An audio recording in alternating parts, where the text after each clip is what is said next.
Welcome to the My Black Love Abroad podcast with your host, Naj Ellis, as well as your host, Oriana Joy. And if you've been listening to us, this podcast was originally Mahogany Mondays, but we decided to incorporate that into the My Black Love Abroad brand, if you will. It's just easier. It's a lot less social media to manage. Yeah. And it just makes the most sense. So, because if you follow us, you know we have a lot of different things going on. Yes. I have my own Oriana Joy piano progress, music stuff going on. Yep. And he has all of the things with just everything. Music, video blog, games. video games. Yeah. It's just, Yeah. Sometimes It's easier. It's easier this way. And just to give you guys a bit of a rundown of who we are, if this is your first time listening to us, obviously we are a Black married couple. We've been together for 10 years. 10. We've been married for 10 years. Yeah. Probably together for at least 12 now, 11 or 12. 11. Yeah, 2014. So. Mm-hmm. Yeah, we've been. I think we know what we're talking about. So You think? I think I say that jokingly, but Yeah. I definitely feel like we know what we're talking about. And this is a podcast centered around primarily relationships, just with a bit of travel advice and tips mixed in here and there. Yeah, because there's a different way you move when you're traveling with Yes. somebody you love that's not blood related to you. Yes. And I also wanted to be clear about another, goal or mission of ours. We definitely like to and enjoy highlighting Black couples traveling and being abroad. To be honest, there haven't been many spaces where Black people can, at least in the United States and in other places abroad, where we haven't felt safe or haven't had our own spaces or our own communities to discuss and connect with people who are also traveling. So, we want to just share tips about how to be safe when traveling, but also primarily how to connect with each other and how to build with each other relationship wise. So today we are talking about it's kind of a mix. It's a bit of travel, a bit of love, but it's more so about love. Who would move for love? This would probably really speak to a lot of long distance relationship. Which was people. Definitely a part of our story. Yes. I was in North Carolina, in Durham, at North Carolina Central University. Eagle Pride Amplified. It's like, I'm trying to figure out how to do that with the microphone. I was at NTCU and you were at Charleston Southern. Yes. And he came up for a conference and we met there. And life just sort of happened. And I was just like, you my person. I didn't trust him at first because I thought he was entirely too cute, and I thought that he knew that he was too cute. I thought it was fake. So I didn't think you were fake. I thought that you knew that you were cute, and therefore I'm just like, those types of men are dangerous in my head. Yeah. So I was just like, I don't trust you just off the bat. And then he proved himself, and I was like, well then. Yes. Excuse me.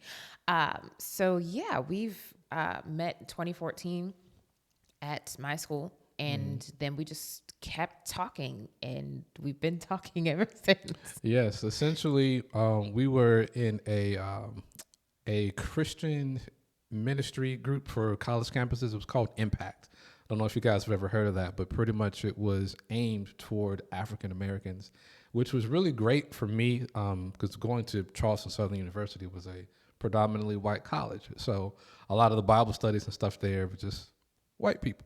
So when and who you study the Bible with matters. Yeah, that's I know also there's so many different aspects where there's like, we can all be together in unity, but it's just like your culture is going to impact the lens in which you view Scripture. So being around people that had also dealt with having to wear these little tight white stockings to church and dealing with different denominations and the cultural aspects of being respectful to grandmas and all things like that, all of that, and being with those people and having them know their culture and being like, hey, you love Jesus, we love Jesus, we moving on. So that was what we were in college, and met there. About a year into us being together, we got on the phone one night, and I was in my graduate program, so I'd finished school at that point, and we're talking, and he's just like, hey, I know that you're looking for jobs. I know that some of them are in Baltimore, some of them are, further west and whatnot. And I really want you down here in South Carolina. And I was just like, in what universe am I going to be able to move there? I have no connections there. I have family members there, but they're distant. So I'm just like, I don't really know them. I can't just like be like, hey, cuz, I ain't seen you in like 10 years, but can I stay with you and live here and not, do the rent things? It's like, no, that's just an imposition. So I told him, I was just like, I don't know how you gonna get me in South Carolina, but if we can find an apartment, a job, and a car, because I didn't have a car at that point, it was like, we can find those three things, we can make something happen, I guess. It was like, I'm going to live my life regardless. It was kind of a race to see which job was going to beat it out. Because at that point, I was just like, if the money ain't there, I ain't going to that location. So, yeah. And what I was gonna say is, as far as the impact movement went, that it was definitely more of a thing at her campus. So when it was at Charleston Southern, we basically made our way to North Carolina, and so yeah, my chapter was bigger than yours. yes, I believe. because I mean it was a bigger school, HBCU, so naturally, and it was an HBCU. So we made our way up there, and pretty much to kind of fast forward things, when we met, I was of the mind where I didn't necessarily want the relationship to be long distance for too long. So I was like, all right, let me start figuring out how to get you down here. And then that's when, you fast forward, I get to the jobs and, so the you car were thinking like that from Jump Street? Yes. I didn't because know that. I've been in a few long distance relationships before, and, obviously, we're married, so they didn't pan out. But like, they just weren't very fruitful, in my opinion. I just found it difficult to connect with them. It's like we have to really coordinate and like set up schedules. Yeah, so it's like, are you off work? Yeah, I'm off work. You Can we talk now? No, I got to calm down and decompress from work. And you are not my decompression. You are like, I need to show up and be cute for you. And it's a lot. Yeah, it's just you just do the most. And thankfully, we weren't in different time zones because that would have been a totally different beast. But yeah, so it really made things. I wanted to make things easier. Basically, I'm like, I really like you. Want to be around you way more often, all the time. So this is what I'm willing to do to get you to get closer to me. And so I started finding those things, looking for those things, and so while you were also in your program looking for jobs as well, my biggest thing was because obviously North Carolina, from Charleston, South Carolina to Baltimore, Maryland, is much further. Yeah, it's like you were gonna have to catch a flight much further. So to come see me. The way I was thinking about it, in Baltimore.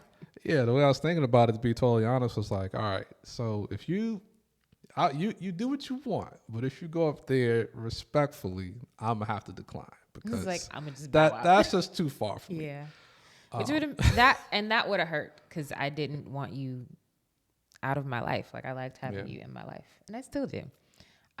So yeah, you had already been thinking that ahead of time. I didn't know that. Mm-hmm. So when you breached the conversation with me, what was your preparation? Because I think that a lot of people, they have this idea that they're in a long distance relationship and they want to approach the topic of, hey, can we move either somewhere together, or can you move to where I am, or can I move to where you are? Mm-hmm. How do you breach that conversation? Because that's intimate. That's living together. Yeah. That's trying to figure out what that looks like. Yeah, I think the biggest things to consider are activities in your city. I think of your hometown, New Bern, North Carolina, in comparison to Charleston, South Carolina. She's so sleepy. Charleston New Bern is so sleepy. Yeah, Charleston's way bigger, way more to do. So part of what I was considering Charleston is a little sleepy, but it's not as sleepy as New Bern. But continue. Yeah. I mean, Charleston is more of a touristy. It's bustling by day, and kind of goes to sleep-ish at night, more or less. But overall, there's just way more to do in Charleston than there is in New Bern. And so I think part of what you must consider is the person's, activities, what they like to do, what they like to engage in. And is your city one where I guess you could feel like you can escape? Like, oh, if I go to work here every day, people like to people have their various escapes. So, for some folks it's video games, for others it's actually going outside. What kind of events does your city have going on? Is there a lot of culture and spice in your city? One of the things, just so you guys know, we're here in Columbia, South Carolina, but in comparison to Charleston, South Carolina, which is crazy to us, there's just way more culture here in Columbia. We just went to a Latin festival a couple of weeks ago, and like literally within streets were packed. this month. There's been there was a Latin American festival, there was a Greek Greek festival that we went to. There was Jubilee with all the Jubilee. black people out there. Yeah. So it's just like in 1 month there have been 3 different cultures highlighted within the city, and the streets were packed for all 3 of them. Yes. So I'm just like, I'm trying to stay here. But And let's go back a little bit, because we were talking about how you got the idea that it's just like, why did you want me to move in with you, but how did you get kind of the courage, and what was the thought process behind how do I approach this conversation with her? Yeah, that's what I was saying. That's part of it, considering what activities are available in your city. Because obviously if you're long distance, you have a city, the other person has a city. It's like, okay, well, who's going to go where? And obviously I think thinking about the activities are a part of that consideration. But then as far as moving, yes, you obviously have to consider family. So how important is family to each of you? Who's closer to what family? Whose family is more likable, right? If you've maybe more supportive. Well, I say likable. Keep it a buck. I mean, I don't think that. Yeah, ain't gotta like them. Are they gonna show up when you need to move? Well, that's That's what I mean. need. Well, I think that Okay. that factors into likability. Like, so Okay. if you're not supportive, if your family's a train wreck, they're annoying, whatever the case is. If they're just unpleasant people, I don't think that being family automatically warrants. I don't know, just positivity. It's like, oh, you're my family, so I think the best. No, Positivity family is something you have to choose, family, even if you are blood related. Yeah, family, they're people too. They can be a-holes. They can be disrespectful, inconsiderate. So obviously, if I'm coming from my city to yours, and I haven't really been around your family, or I don't know, then yes, that's a huge consideration, because then I'm further away from my family, who I like, versus yours, who I don't know. So I think that's a huge consideration. And part of what I was thinking about was, at the time being in Charleston, I was further-ish from my family as well. So I didn't. His family's we've been in Columbia since 2001 that they have been here. Yes. Yeah. So they've been here for a while. They settled. They ain't going nowhere. Yeah. And so my family is similar when it comes to North Carolina. It's just like we're in the New Bern, Havelock area. Like they kind of bounce back and forth between those 2 cities just for work, and it's just like this is where we're staying. Yeah, so I think family is another huge consideration. But then it's tough to think about, like, well, what was scary, because not much scares me. This is true. But yeah, I was really thinking just long term. I think obviously at some point, if you are in a relationship, for me, I think the purpose is marriage. And if you want to get married, you want to spend as much time as possible together, right? Or you will be spending as much time as possible together. So naturally, I want to close the distance. So yes, I think about, well, who's gonna go where, who's gonna do what are the job opportunities like? If Charleston is more of a bustling city than New Bern, why would we go to New Bern? It just doesn't make any sense. It would be tougher for both of us, right? If we talk about relationships, obviously money is a huge factor. People think I just love you and you're nice, and like love doesn't pay the bills. It does not. So unfortunately, I can attest to that. We have a lot of love, but there were some times where we were just like, ooh, it's gonna be ramen for dinner. Yeah. Okay. Like, I love you, and we're gonna make this ramen. So love doesn't pay the bills. So you really have to think about job opportunities, job prospects relative to the city that you live in. Maybe both of y'all are both in bustling cities. Maybe you're in Los Angeles, they in Atlanta. So it's kind of like, well, we could go either way. There's a lot to do in both places. Or even choosing something completely different. Like I think the lifestyle that the 2 of you want to have needs to be factored into that decision. Because tell me if I'm wrong, but did you even consider moving to a different city together? Honestly, no. Why? Because I knew I guess if I'm going off the data that I had, It was the town that you went to college in, which is Durham, and the town that you grew up in, which is New Bern. I had never been to Baltimore, but I hadn't heard necessarily good things about it. So for me, I'm like, okay, the options if I'm going to move are going to be Durham, New Bern, or Baltimore. I don't like any of those. I think that's So you didn't even consider any other states that like neither of No. us had been to. No. Wow. Well, because trying to even think of another state is, again, going back to job prospects and activities. I wouldn't know anything about that unless I had been there. So I'm like, which was crazy to think about because this is kind of a bit of a side topic, but I worked for a company that at one point was like shutting down a building in Charleston, and they were like, hey, we'll pay you to relocate. You can choose from these places. That's right. And one of the places was Arizona. And I'm like, I don't know anybody in Arizona. Nope. I don't have any family out there. Like, I ain't got nobody that can help me move. yeah, I'm no gonna one to have to help pay me move. somebody. I ain't got the money to pay somebody, to be honest. Another thing I think about is like of course family, but like emergencies and stuff. So who can you call that's nearby? You know, even if it's within a couple 100 miles to come and get you, or you know, lend you some money, something.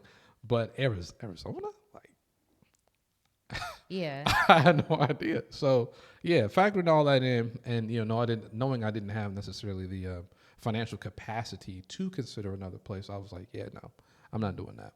And obviously that's changed the more that we've got out and explored places. And it's like, oh, dang, now that I know, well, that would have been a great place to go. Mindset towards adventure is different, especially now that we're together. When we were just dating and you were considering proposing marriage, it was just like, okay, I need to get her down here first, and then we can get married, and then we can start a life. And so now that we've been together for 10 years, the idea of us adventuring together is, I mean, we've had conversations about what it would look like to leave the U.S. and be like, okay, well, I've never been to Qatar. I've never been to what is it, Doha, Qatar, I think it is.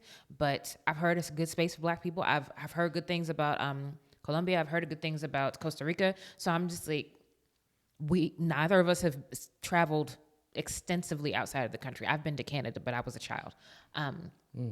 But it's just like, we don't know anything about these places, but we're willing to explore them together because we know how we operate and how we kind of move and being able to resolve conflicts in the midst of crazy things going on traveling. So, Which part of it is another, I guess, bit or goal of the podcast I wanted to plug is that just because abroad is in the title, I don't want people to feel like you necessarily have to be abroad to be a part of our Facebook group or any of our socials, anything we have going on. We literally just want to highlight Black couples being outside. So if you just went on a hike at like one of your local national parks or something like that, you snap a picture, you're abroad. That's it. You're outside. if you outside your house, that's it. You know. there we go. You had gone on an adventure. I think there's another huge stigma surrounding just being outside and hiking and things like that. A lot of people feel like, hey, that's a white people activity. That's what they do. You know, Black people don't really hike and stuff like that. When we do, Yes, we do. We do. We hike. We travel. We're outside. We do all the things. So, just wanted to throw that in there right quick to make you guys feel safe and welcome. But I do want to dig more into the practical side of that moving. Like after we had the conversation and I agreed that it was just like, okay, I could see myself in Charleston because I wanted to get out of my parents' house as quickly as possible. I love them dearly, but I was like, I got to go. I need to be my own person, and I can't do that in New Bern. So, when he suggested Charleston, I was just like, well, there are 3 things that I absolutely need in order to be comfortable and safe in Charleston. I need an apartment that's clean. I need transportation. I had the money for the car. I just hadn't found the car yet. And I need a job so I can continue having income. And we kind of just put our heads together and found those 3 things. I think you found the car. And he found a connection with the job from a woman that went to his church. And I was just like, okay. And so I came down to do, like interviews. And for me, I am that person that I'm not moving until I get an offer letter. I'm not sending in 2 weeks resignation to nobody or immediate termination. I'm not doing any of those things until I have an offer letter and it is signed, and I'm like sending in I-9 forms. Like, until I start doing that, I'm not moving. Yeah. And my parents were of the same thought process. I am the oldest girl, so the launches that happened with the children were all different. My older brother had moved out first, and he moved back to Baltimore. So in my head, I'm just like, well, I'm moving back to Baltimore. And I had a place to stay in Baltimore, but I didn't have transportation and I didn't have a job. So it was easier to move to Charleston. And those practical pieces of just kind of putting your head together and finding those three things: a job, a place to live, and transportation. Now, Baltimore has public transportation. I can take it, have taken it. I don't want to I'm anymore. gonna say, yeah, nah. If you don't have to. I'd rather not. At least in Baltimore, I'd rather not. So that's kind of what happened there. And I think that focusing on that practical side really helped solidify that we could work together in regular, mundane, routine life. That gave me a lot of confidence in him as a leader. And it instilled a lot of trust, because I think I gave you quite a bit of money, and I do as I say and not as I do. The money that I had saved up for the car, I gave to him and his dad. Now, him and his dad could have been nefarious and been like, hey, we got, $8K, we just gonna run away. And I was like, oh, don't do that. Don't run away with my money. And they didn't. And I was very happy that they didn't. Yeah, it was, and some people might hear that and say, whoa, you gave him money and you hadn't even so I know that sounds crazy, and it was, but. And my parents were involved in the transaction too. So it wasn't completely crazy, but it was still kind of. It was a huge leap, but that really was a leap of faith. That really spoke to, and obviously, as you guys can see, we've been together a very long time, but it really spoke to the trust that her parents had instilled in me, that I had built up by that time. So it wasn't just like, oh, hey, new guy around, I'm in Charleston, come over here, give me money.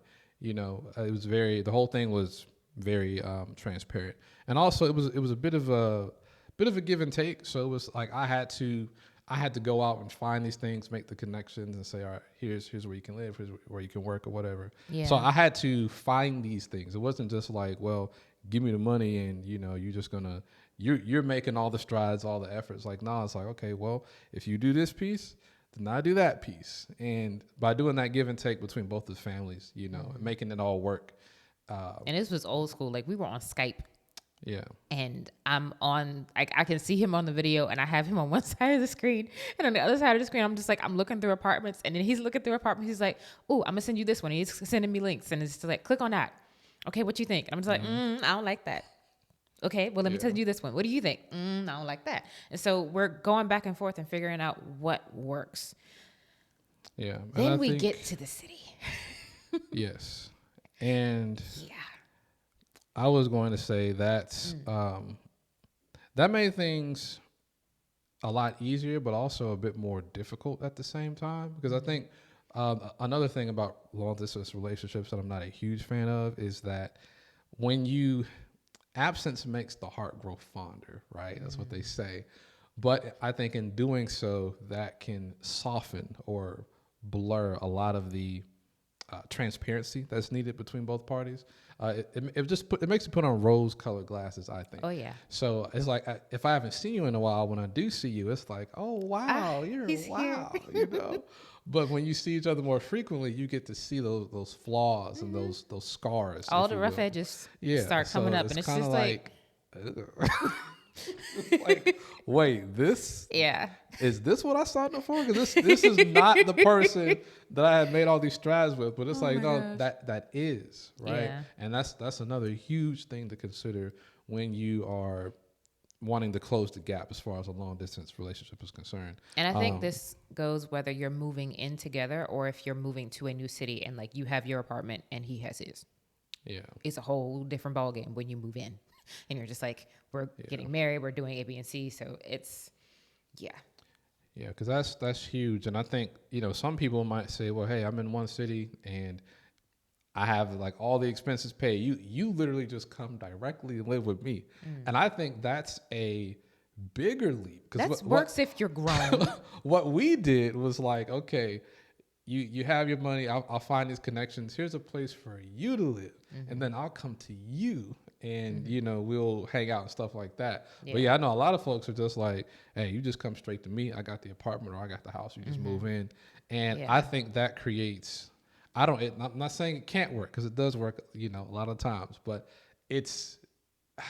It can create a power dynamic. Yes, it's a power dynamic. Cause That's what I mean. some tension within your relationship. It's like, well, you in my house, in my state, away from whatever resources you decided to leave to come be with me. So I could easily be like, well, you didn't piss me off, or I see your scars and your flaws. I don't like that. Get out. And it's like, hey, and it's just like, bro, I ain't got nowhere to go. What you mean? That makes everything much more difficult. So, it's easier to, if you're going to move to the same city, get two separate spaces if you're not married yet. It's kind of an easy way into it. Yeah. That's it. But once you get there and you're trying to settle in, this is another example of do as I say and not as I do. Because when I first moved to Charleston, I was extremely introverted and terribly shy. I literally went from work to church to my apartment. Yeah. And I just bounced between those three things for over a year. All of my friends were his friends, and they were at his church. And I'm just like, I didn't try to find a different church. I didn't attempt to look for anything else. I was just like, I didn't walk around my neighborhood. I had a lot of fear because it was my first time living away from my parents, away from and outside of the state that they were in. So when I first went off to college, I was just like, well, I got my roommate. My parents are like 4 or 5 hours away. Like, it's not that big a deal. If something stupid goes down, I can call them and they'll be here. But, going outside of the state and knowing that they couldn't get there like that, I was like, ooh, let me be careful. And that desire to be careful and protect myself kept me from building relationships intentionally that I should have. I eventually did start getting out more. I started, me and Eventbrite have been thick as thieves for years at this point, because I think, what was it, the first 2 years that I was in Charleston, I was just like, I just bounced between those three spaces. And then I got kind of sick of it, and I got kind of sick of him. And I'm just like, you know what? I need more friends than just you, and I need more friends than just your friends. Like, I love your friends, but I need to find my own. So I went on Eventbrite, and I started looking at different spaces I could go, and I thought about the things that I like to do. So I was trying to find dance classes. I was trying to find just different musicians in the city. And I found some people that just like to hang out and eat good food. And I was like, hey, I like to hang out and eat good food too. Let's be friends. And some of those people are still friends with me to this day. Some of those people are acquaintances. I learned the difference between a friend and an acquaintance while I was in Charleston. Now that I've moved to Columbia, I've gotten better. Especially since we moved together. It was a lot easier to kind of figure out, it's like, okay, what do we want to do? How do we want to move and get things set up? The settling into Columbia was easier than the settling into Charleston. But that first settle, definitely do as I say and not as I do. Yeah. Don't just isolate yourself. Get outside. It was, for us, it was more so, because I had been back and forth to Durham a couple times, so I was familiar with the place. That was her first time coming to Charleston. It was like, all right, well, not the first time, but like, I don't think you had been to Charleston as many times as I had been to Durham. Yeah, I had only been to Charleston twice, and that was because you came and picked me up. Yeah, so for other folks, for y'all out there, I would definitely recommend going between cities. Something that in retrospect, I wish that we could have done, because earlier in the show you mentioned, had you considered just a totally different city. So I think it'd be great if both of y'all are long distance, you can just choose a city to meet in and do things there and figure out, hey, I like this city. What if we came here instead of me? That'd have been great. And that's kind of what we're doing now. Yes. As we kind of figure out Did it backwards. Our next step is. Now that we've been together for so long, it's just like, do we want to stay in Columbia for the next 10, 15 years? Do we want to stay in the United States? That too. And so, like I said, we have a list of countries that I'm just like, y'all like, or at least tolerate Black people to the point that I ain't got to worry about people shooting my husband or me. Those are things Yeah, to it's just like consider. I ain't got to worry about a whole bunch of police violence. I ain't got to worry about people doing strange things. So it's just like, yeah, I want to kind of audition those countries and, stay there for a week or so and act as if I live there. So I want Yeah, to really consistently soak in the like go out and culture. get groceries and find different places to go and see what it would be like to live Yeah. in that space. Because I think that a lot of people outside looking in might see people just travel and go to another country and think, man, I just want to go and sip mimosas and being in a thing. But I think The actual to day to day of living yeah, there. to really be like a true traveler or a world walker is to say, all right, I'm stepping into your country, into your space. How do you do things? How do Yes. you operate? How can I be respectful and mindful of you? Right? Yes. Because I think that a lot of other countries and cultures, just when you look at a lot of the attitudes of Americans and what goes on in America, and then the way that we can go over there and kind of think, man, I'm American, I'm up in here, and it's like that's just mad disrespectful, yo. Extremely We prideful, don't. too. I don't think we should just go to other people's places and cultures and just be like, just sitting there and be like, yeah, I'm just gonna center you. You guys center around me. I'm the main attraction. It's like no, It's like this is their country. like Let them have their space. yes, And if you're respect. entering their space, be respectful. Respect their language, their dance, their garb, and so if you're really looking for someone who like actually wants to travel, I think that should be their mindset, not simply let me just see the pretty place and drink. Like that's cool, but like there's so much more to soak in when you travel. So much more that you can. It's just so much you can be a part of. Yes. And actually trying to make friends and Yes. figure out how to do all those things. But that's coming for later episodes. Yes. So Because we're going to do those country auditions now. we definitely will. And so, yeah, definitely want to thank you guys for tuning in to the first episode of My Black Love Abroad podcast. Definitely feel free to, like, share, subscribe, drop comments in the group. Connect with somebody else who's also traveling, other couples who are also traveling, and be sure to share your relationship tips and advice as well. So, yes, we love you guys, and see you on the next one.